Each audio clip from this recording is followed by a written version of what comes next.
中职 Lamago 桃园队与日职罗德队交流赛，桃园队今天投打手状况不断，全场敲出6支安打，捕手林泓育贡献1轰，另有1支2垒打。林泓育称打击是运气好，也提到日职打者对投手敏感度值得学习。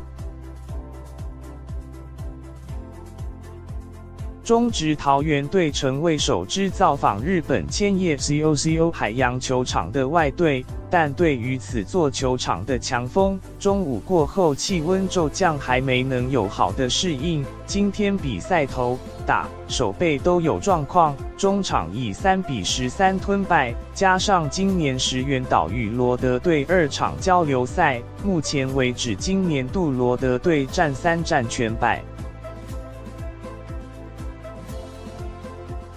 桃园队今天打线没有发挥，林泓育单场2安是全队最佳，2局敲出阳春炮，6局敲出2垒打。林泓育表示打击结果不错是运气好，全垒打是球来找棒子，2垒打是选到3坏球后不想只等保送，积极出棒攻击，收到不错成效。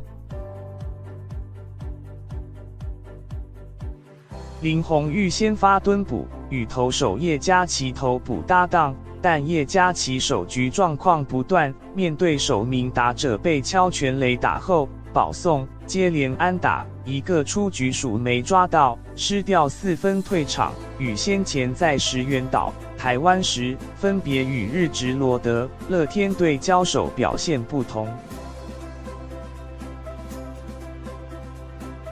林泓育表示，球员到外地比赛，难免会受到外在环境影响，天气真的有点冷，球员暖身好了，只要间隔比较长的时间，就会冷掉，但比赛本来就有输有赢，不会找借口。叶嘉琪今天球速、控球表现都不理想，林泓育点出，叶嘉琪过去给人球速快的印象，今天感觉特别要求位置，球速才没能发挥。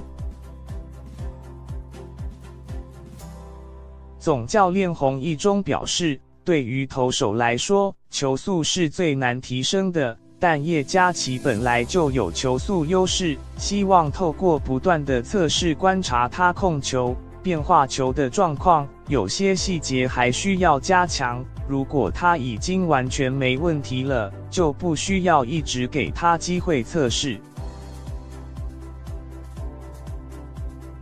罗德队今天也在垒间展现速度，前5局就跑出3次盗垒成功。林泓育表示，日职环境就是这样，虽然面对陌生的投手，但对于投手的敏感度很好，也是可以学习的地方。